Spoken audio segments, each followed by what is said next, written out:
Lapor, apel, gelar pasukan, operasi keselamatan, Selawah 2023. Siap, dimulai. Lanjutkan. Lanjutkan.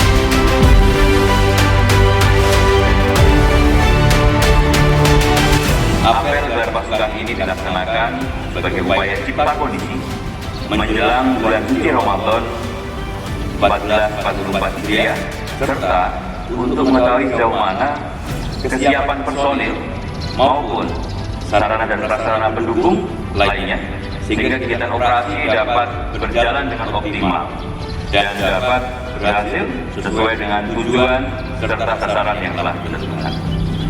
Keselamatan berlalu lintas, jalan raya, dan tingkat kepatuhan masyarakat di Provinsi Aceh pada umumnya, khususnya Kabupaten Aceh Jaya, terhadap hukum dan peraturan perundang-undangan sangat memprihatinkan. Apabila tidak dilakukan langkah-langkah strategis guna meningkatkan tingkat kesadaran dan kepatuhan masyarakat, maka akan menimbulkan kerugian, bukan saja korban jiwa, namun juga akan menimbulkan kerugian di bidang ekonomi.